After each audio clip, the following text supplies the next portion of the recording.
नमस्कार, स्वागत है आप सभी का। मैं हूं आपके साथ श्रावणी पटनायक। बुलेटिन की शुरुआत करेंगे। बीजेपी के राष्ट्रीय महामंत्री और उत्तराखंड प्रभारी दुष्यंत कुमार गौतम के रानीखेत पहुंचने पर विधायक डॉक्टर प्रमोद नैनवाल, बीजेपी कार्यकर्ताओं ने कालिका में भव्य स्वागत किया। नगर मंडल युवा मोर्चा ने धूलीखेत से रानीखेत होकर मॉल रोड टीआरसी तक उनके सम्मान में रैली निकाली। प्रदेश प्रभारी संगठन महामंत्री और प्रदेश महामंत्री कल ताड़ीखेत स्थित जिला कार्यालय में भाजपा कार्यकर्ताओं के साथ बैठक करेंगे। प्रदेश प्रभारी गौतम, संगठन के महामंत्री अजय कुमार, रानीखेत विधायक डॉक्टर प्रमोद नैनपाल, प्रदेश महामंत्री राजेंद्र सिंह बिष्ट, नगर मंडल अध्यक्ष मनीष चौधरी, महामंत्री उमेश पंत, पूर्व विधायक महेश नेगी, रेखा पांडे, सरिता पांडे, भावना पालीवाल, पुष्पा तिवारी, गिरीश भगत, कैलाश भट्ट आदि भाजपा कार्यकर्ता मौजूद रहे।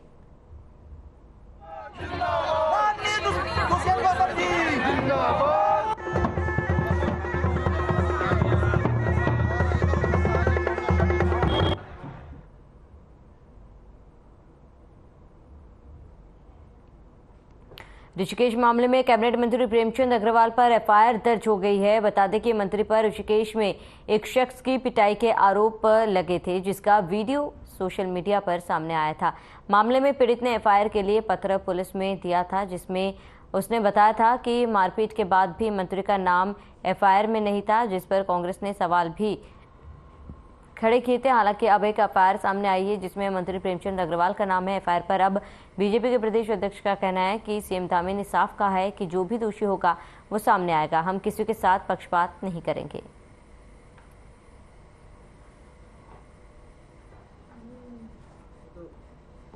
जब मुद्दे नहीं होते हैं तो अनावश्यक टिप्पणियां करते हैं, क्योंकि आखिरकार मुख्यमंत्री पुष्कर धामी जी के नेतृत्व में गलत किसी के साथ नहीं होगा, अन्याय नहीं होगा। ये ठीक है कि जनप्रतिनिधि के नाते सब लोगों को संयम बरतने की आवश्यकता रहती है, वो संयम बरतना चाहिए। और समाज के ऐसे लोगों को भी जिनको ये भी ना पता कि आखिर किसी मिनिस्टर से कैसी बात करनी है, उनको भी अपने अंदर विचार करना चाहिए। इस प्रकार के परिस्थिति दोबारा निर्माण ना हो, ये हम लोग तो प्रयास करते हैं। उल्टा उनके बजाय वो तो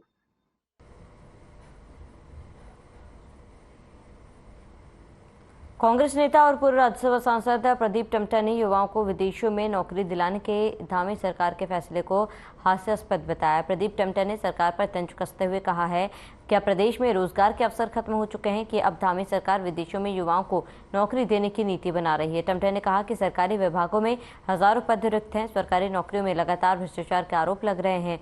बीजेपी सरकार का नौजवानों को नौकरी देने का तंत्र पूरी तरह फेल हो गया है।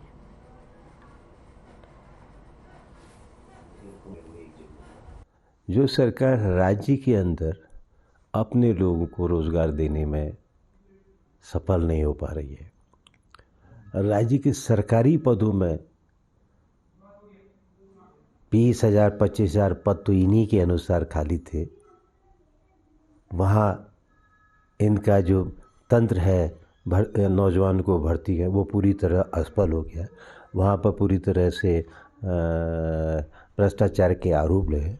सरकारी नौकरियों के अलावा जो निजी क्षेत्र में, स्वरोजगार के क्षेत्र में राज्य सरकार कहीं पर क्रिएट नहीं कर पा रही है। कुमाऊं के किसी भी पर्वतीय अंचल में खोला जा सकता है।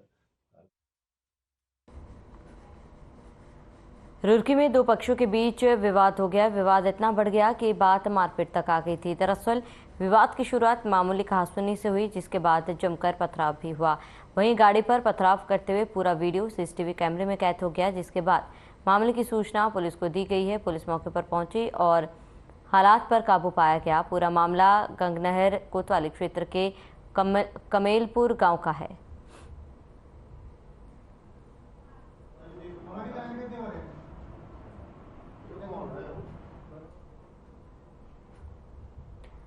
उधम सिंह नगर के काशीपुर से ट्रिपल तलाक का एक मामला सामने आया, जहां शादी के 12 साल बाद पति ने अपनी पत्नी को ट्रिपल तलाक देकर घर से बाहर निकाल दिया। मामले पर जानकारी देते हुए पीड़ित महिला ने बताया, महिला की शादी 12 साल पहले मुस्लिम रीति रिवाज के साथ काशीपुर महेशपुर मदर कॉलोनी निवासी दानिश रजा के साथ हुई थी। और शादी के कुछ समय बाद ही दानिश ने दहेज की मांग करना शुरू कर दिया और मांग ना पूरी होने पर मेरे साथ मारपीट करना, गाली गलौज करना शुरू कर दिया। पति को अपनी बहन की शादी करनी है तो उसकी शादी के लिए दहेज की मांग मेरे घर वालों से की जा रही है, जिसका मेरे द्वारा विरोध किया गया तो मेरे साथ मारपीट की गई।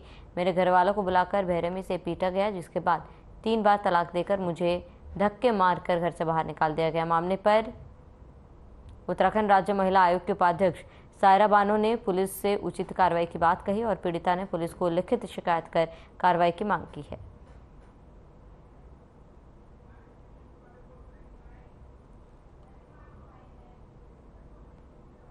पाँच तारीख को हमारी बेटी की लड़ाई हुई इसके घर वालों से। ये घर पर गई तो दवाई लेकर उसके बाद में इसकी सास ने कुछ कहा और इसने कुछ कहा। इस पीछे इसके मियाँ ने मारा पीटा इसे।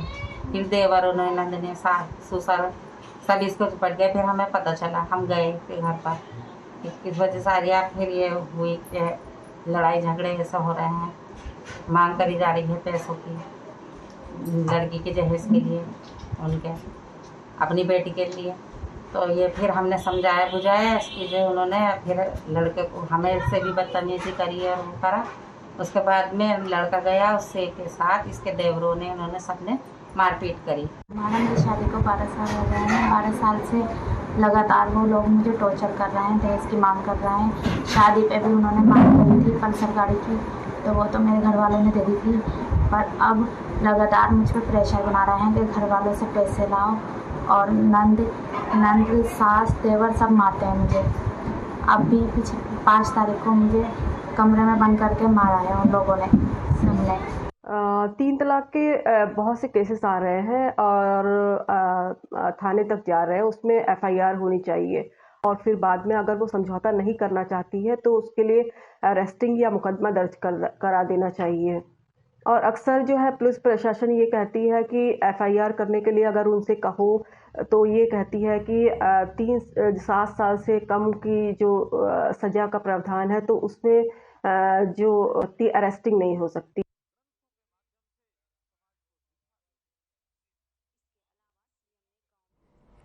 चमोली जिले के राजकीय आदर्श प्राथमिक विद्यालय नारायण बक्कड़ में विधायक भूपाल राम टमटा और ब्लॉक प्रमुख यशपाल सिंह नेगी ने डिजिटल बोर्ड का उद्घाटन किया। सोमवार को राजकीय आदर्श प्राथमिक विद्यालय के सभागार में छात्र छात्राओं, अभिभावकों, शिक्षक शिक्षिकाओं और जनप्रतिनिधियों की उपस्थिति में डिजिटल बोर्ड का उद्घाटन किया गया। बतौर मुख्य थराली विधायक भूपाल राम टमटा ने दीप प्रज्वलित कर डिजिटल बोर्ड का अनावरण कर छात्र छात्राओं और विद्यालय परिवार को शुभकामनाएं प्रेषित की।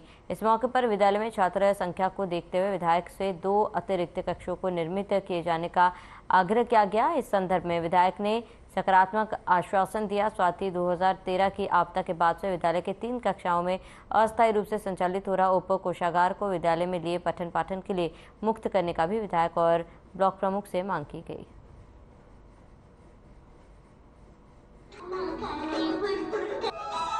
देखिए यहाँ पे जो है आजकल जो है नए युग में जितना भी हो सकता है हम लोगों का काम ये बनता है कि अपने शिक्षा के क्षेत्र को हम जो है विकास की ओर ले जाएँ। शिक्षा का उत्कृष्ट विकास हो, हम यार हमारी ये मंशा है। इसी कारण हमने जो है राज्य से जो है यहाँ पे एक डिजिटल बोर्ड दिया है ताकि हमारे बच्चों में जिस प्रकार से प्राइवेट स्कूल के बच्चों में जो है पठन पाठन का जो एक लगाव होता है। माननीय प्रमुख महोदय से निवेदन किया था कि विद्यालय को डिजिटल बोर्ड की आवश्यकता है, क्योंकि शिक्षा का एक संक्रमण काल आ रहा है जो एक चरण से दूसरे चरण में जा रहा है, जो डिजिटल की ओर जा रहा है।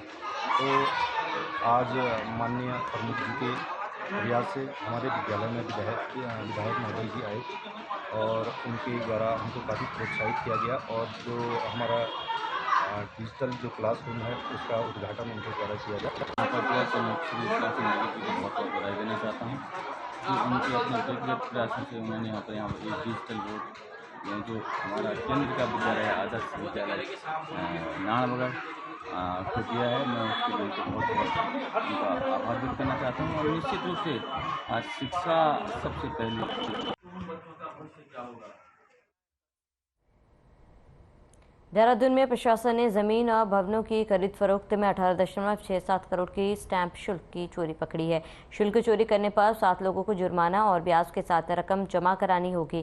प्रशासन को शिकायत मिल रही थी कि कुछ मामलों में जमीन और भवनों की खरीद फरोख्त में सर्कल रेट या कम एरिया दिखाकर रजिस्ट्री कराई गई है और ऐसा कर स्टैंप शुल्क कम जमा कराकर सरकार को राजस्व की शपथ लगाई जा रही है। इस पर डीएम सोनिका ने स्टैंप शुल्क चोरी के मामलों में कार्रवाई के निर्देश दिए थे। एडीएम वित्त एवं राजस्व रामजी शरण शर्मा ने बताया कि संपत्तियों का मुआयना किया गया।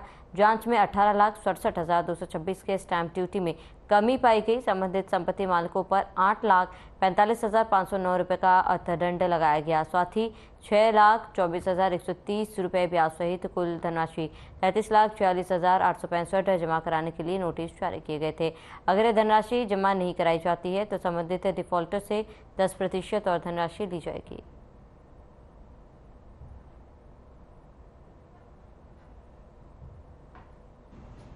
स्टाम्प शुल्क में काफ़ी मामले आए हैं और इनका हमने जब जांच किया तो 18,67,000 के आसपास हमारी स्टाम्प कमी के नोटिस हमने जारी किए थे, जिनका स्पॉट इंस्पेक्शन करने के बाद इसमें 8,45,000 का अर्थदंड और 6,34,000 का ब्याज लगा के कुल 33,42,000 रुपये के स्टाम्प के मामले अभी तक डिसाइड हुए हैं और जिनमें नोटिस जारी हो चुके हैं। और इनको अगर तत्काल जमा नहीं कराया जाता है तो संबंधित डिफ़ॉल्टर से 10% एक्स्ट्रा लेके लगभग 36 लाख रुपए की वसूली अब ये अगले कुछ दिनों में जमा कराई जाएगी।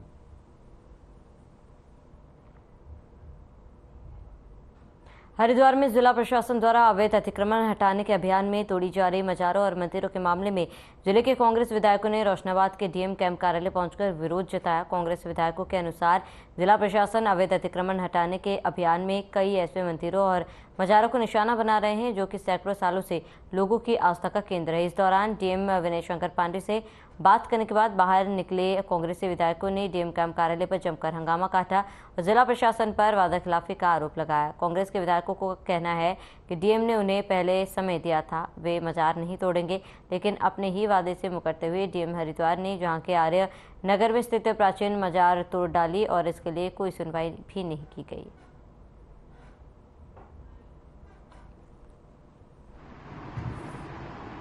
देखिए, उसमें टाइम लिया गया था। उस टाइम पर जो है स्वयं इसमें जो हमारी कमेटी थी सब लोग बैठ के बात सुन रहे थे कि क्या इनके जिस बात पे लिया है मुद्दे को, लेकिन मुझे ऐसा लगता है कि बाहर जाने के बाद कोई अलग वर्जन आया, क्योंकि यहाँ पर बात तो सौहार्दपूर्ण तरीके से हो रही थी।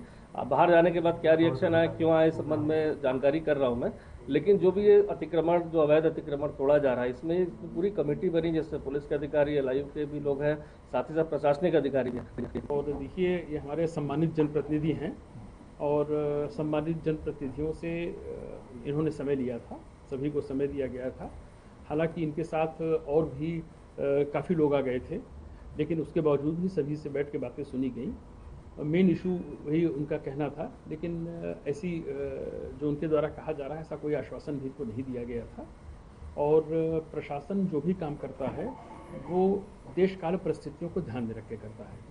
चूँकि ये प्रकरण हाईकोर्ट पे गया था, लेकिन बाद में ये जानकारी आई कि ये इसको डिफेक्ट में पड़ गई थी। मस्जिदों को, मज़ारों को, समाधि और मंदिरों को कई जगह प्रशासन के द्वारा हटाया जा रहा है। उसको लेकर हम विधायकगण जो है डीएम महोदय और सभी आला अधिकारियों से यहाँ मिलने आए थे और हमने यही बोला कि पौराणिकता देखिए, कितने वर्षों पुराने, कई सदियों पुराने वो मान्यताओं से जुड़े हुए हैं। अब जैसे गाजीवाली में गड़ियाल देवता का मंदिर है, वहाँ कोई बच्चा, कुछ शिशु पैदा होता है या शादी के बाद आशीर्वाद लिया जाता है।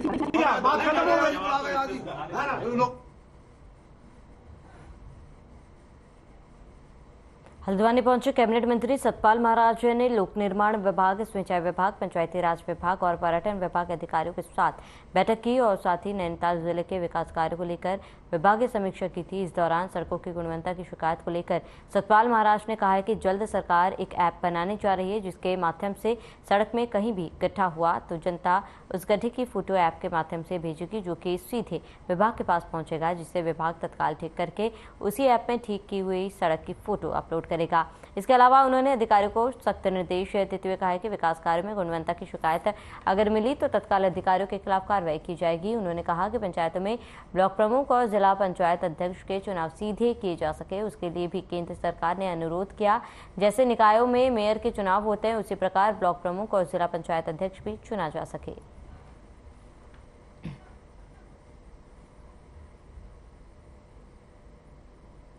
आज लोक निर्माण विभाग, पंचायती राज विभाग, सिंचाई विभाग, लघु सिंचाई के अंतर्गत 24 करोड़ 78 लाख 62 हज़ार का जो है योजनाओं का हमने लोकार्पण शिलान्यास किया। और ये बड़ी खुशी की बात है कि यहाँ पर बहुत से काम हो रहे हैं जिनका हमने अनुश्रवण किया है, उनकी देखा है, पता लगाया है कैसे कैसे काम, उनकी गुणवत्ता क्या है। गड्ढा मुक्त करने के लिए हम ऐप लाने जा रहे हैं। ऐप के ज़रिए आप गड्ढे की फ़ोटो खींच करके हमें भेजेंगे, उसमें जो रेखांश और अक्षांश जो पूरा लोकेशन मिलेगी, उसके बाद डिपार्टमेंट उसको रिपेयर करने के बाद आपको फ़ोटो वापस भेजेगा।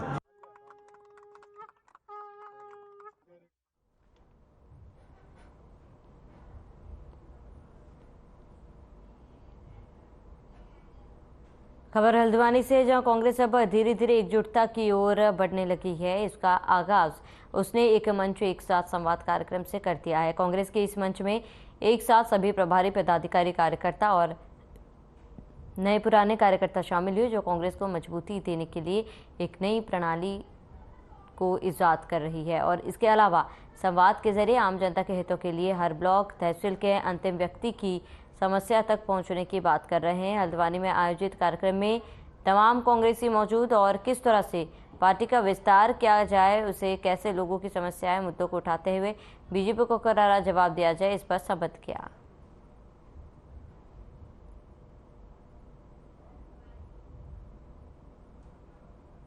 हमारे प्रमुख कार्यकर्ता हैं गांव में, वार्ड में, जितने फ्रंटल हमारे संगठन है, युवा कांग्रेस, महिला कांग्रेस, सेवा दल और विधि प्रकोष्ठ, अल्पसंख्यक प्रकोष्ठ, अनुसूचित मोर्चा प्रकोष्ठ, जितने भी हमारे हैं, तो एक मंच पे एक साथ कांग्रेस सारे पदाधिकारियों के साथ, सारी अपनी कार्यकारिणियों के साथ हम लोग एक बैठक का सिलसिला शुरू कर रहे हैं। एक संवाद हम लगातार, ये पहला आज संवाद हम कार्यक्रम प्रारंभ कर रहे हैं और ये संवाद लगातार जारी रहेगा। आज ये कार्यक्रम जो हो रहा है, ये आज हमारे महानगर के जो कांग्रेस के हमारे नए मित्र अध्यक्ष बने हैं भाई कुलदीप जी, उनके स्वागत में आज सभी लोग कांग्रेस के यहाँ पर सभी हमारे नए पुराने सब साथी यहाँ पर इकट्ठे हुए हैं और यहाँ पर एकजुट होकर के एक मंच में हम लोग एक संवाद के साथ हम लोग आज से एक नई शुरुआत कर रहे हैं और अपने नए पुराने सभी कार्यकर्ताओं को यहाँ पर एकजुट करके आगे की जो रणनीति हमारी, चाहे वो नगर निगम चुनाव की है या चाहे वो हमारे लोकसभा चुनाव की है या अन्य चीजों की जो हमारी एक सामाजिक गतिविधियों में जो कांग्रेस पार्टी हमेशा सक्रिय रूप से रहती है, तो वो किस तरीके से और इसको हम आगे बढ़ाएं और किस तरीके से इसको हम और अच्छी तरीके से उसको हम कामयाब रूप से आगे बढ़ाएं, तो उसको लेकर के आज सभी हमारे चाहे एनएसयूआई है, चाहे यूथ कांग्रेस है, चाहे ये देखिए नए महानगर अध्यक्ष एडवोकेट गोविंद कृष्ण जी ने अभी कमान संभाली है महानगर की और अवश्य कांग्रेस के संगठन की मजबूती के लिए और कई चुनावों का देखिए हमें सामना करना है। अभी नगर निगम के चुनाव हैं, लोकसभा के चुनाव और अन्य चुनाव भी उसके बाद आएंगे और उसके बाद तुरंत विधानसभा के चुनाव। तो ये दैनिक तैयारी है और दैनिक एक सहभागिता पूरे कांग्रेस परिवार की है, जिससे कांग्रेस को मजबूती मिलेगी। तो उसी श्रृंखला में ये कार्यक्रम हो रहा है। मैं बहुत बधाई और धन्यवाद देता हूँ महानगर अध्यक्ष जी ने आते ही सकारात्मक ऐसे कदम उठाए और अवश्य कांग्रेस के जितने लोग हैं जब एकजुट हो जाते हैं तो कांग्रेस चुनाव पुराना इतिहास है और तो इसी को दोहराने के लिए।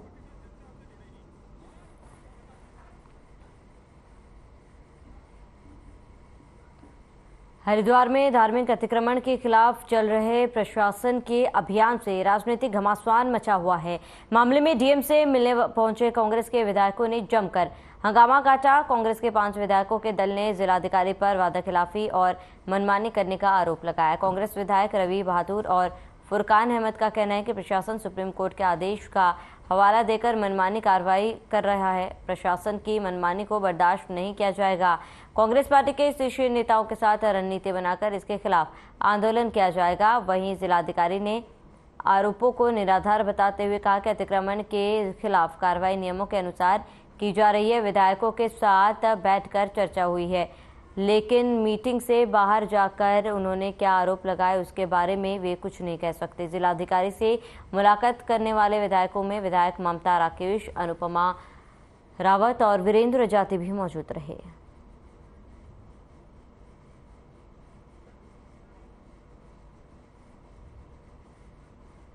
कि पूरे शहर का करोड़ों रुपए का नुकसान करा गया था और आज तक वो रोड चौड़ीकरण कभी नहीं हुआ। यही बात हमने बुद्ध पूर्णिमा के दिन डीएम साहब को बताई थी कि डीएम साहब सुप्रीम कोर्ट का अगर आदेश है उसको लोगों की भावना का सम्मान रखिए। वह मुस्लिम की भावना नहीं है। ये हिंदू विधायक बोल रहा है आज यहाँ पे चढ़ा के। ये हिंदुओं की आस्था का प्रतीक है। ये हिंदुओं की आस्था का प्रतीक है। हम वहाँ खड़े थे, हमने बात की नहीं कर लेंगे तो हमने ये पूछा कि डीएम साहब जब आपने टाइम दिया था तो उसके इंतजार करते, तो उसमें डीएम साहब ने कहा हाँ मैंने जो तोड़वा तोड़वा दी और जो करना करो। माननीय इस तरह की एक विधायक को धोने देना वो अच्छी बात नहीं है, बस बात है। अब जो भी हम अपना सलाह करेंगे, जो भी आगे हमारा हाईकमान हो वो हम निर्णय लेंगे। ये हमारे सम्मानित जनप्रतिनिधि हैं और सम्मानित जनप्रतिनिधियों से इन्होंने समय लिया था, सभी को समय दिया गया था। हालांकि इनके साथ और भी काफ़ी लोग आ गए थे, लेकिन उसके बावजूद भी सभी से बैठ के बातें सुनी गई। मेन इशू वही उनका कहना था, लेकिन ऐसी जो उनके द्वारा कहा जा रहा है ऐसा कोई आश्वासन भी इनको नहीं दिया गया था। और प्रशासन जो भी काम करता है वो देश काल परिस्थितियों को ध्यान में रख के करता है। चूँकि ये प्रकरण हाईकोर्ट पे गया था, लेकिन बाद में ये जानकारी आई कि ये इसको डिफेक्ट में पड़ गई थी रिट, ये बड़ी लंबे समय की संभावना हो गई थी। और माननीय सर्वोच्च न्यायालय का 2018 का सविता कुमार का बड़ा स्पष्ट आदेश है।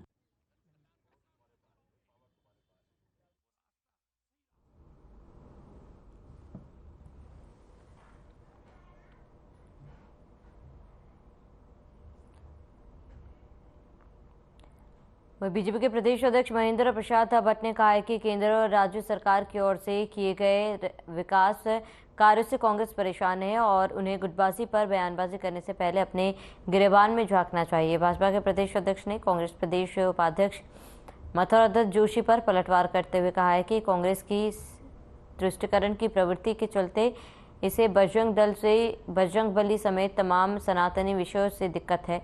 वहीं इस पर कांग्रेस के प्रदेश संगठन के उपाध्यक्ष मथुरा दत्त जोशी ने पलटवार करते हुए कहा है कि बीजेपी के प्रदेश अध्यक्ष महेंद्र प्रसाद भट्ट यह बताएं कि राज्य में अभी तक कितना विकास हुआ, कितने लोगों को नौकरियां दी गई, राज्य में बेरोजगारी दर सबसे अधिक है, पहाड़ों में पलायन को लेकर स्थिति जस की तस बनी हुई है। भारतीय जनता पार्टी सिर्फ दिखावे की राजनीति करती है, उससे आम जनमानस से कोई लेना देना नहीं। राज्य में भारतीय जनता पार्टी की सरकार है। सरकार ने कि जरा उनकी गिनती तो करवा दें, कौन सा काम ऐसा करवाया? क्या 15 लाख खातों में पहुंच गए जो केंद्र सरकार के होते हैं? क्या 2 करोड़ लोगों को प्रतिवर्ष भारतीय जनता पार्टी या केंद्र की सरकार ने, मोदी जी ने नौकरियां दी हैं? क्या ये विदेशों से सब काला धन ले आए हैं? कौन सा काम ऐसा किया बता दें, कोई नया काम किया? जितने यूपीए की सरकार में स्वीकृत काम थे वही काम यहाँ पे हो रहे। कोई नया बड़ा काम बता दे, कौन सा काम? क्या बागेश्वर तक रेल पहुंचा दी इन्होंने?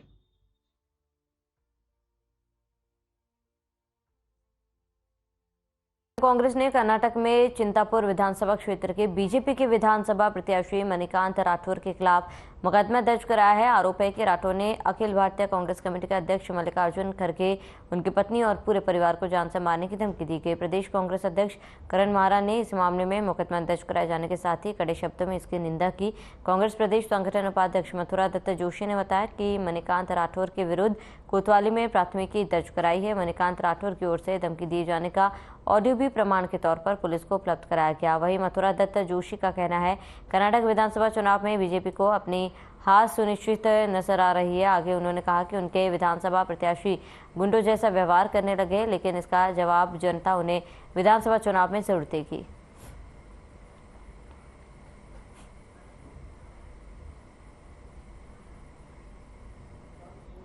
देखिए, मणिकांत राठौर हैं जो भाजपा के प्रत्याशी हैं कर्नाटका में। उन्होंने राष्ट्रीय अध्यक्ष श्री मल्लिकार्जुन खड़गे जी और उनके परिवार को जान से मारने की धमकी दी है।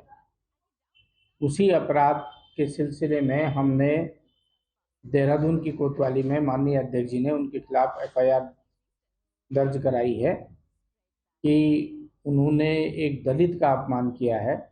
भारतीय जनता पार्टी ने दलित नेता का अपमान किया है और उनको जान से मारने की धमकी दी है।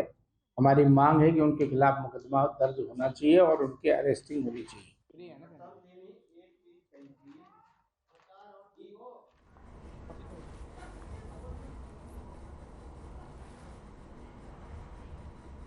और चलिए इसी के साथ इस बुलेटिन में फिलहाल मेरे साथ इतने ही। देश प्रदेश की तमाम बड़ी खबरों के लिए बने रहे हमारे साथ।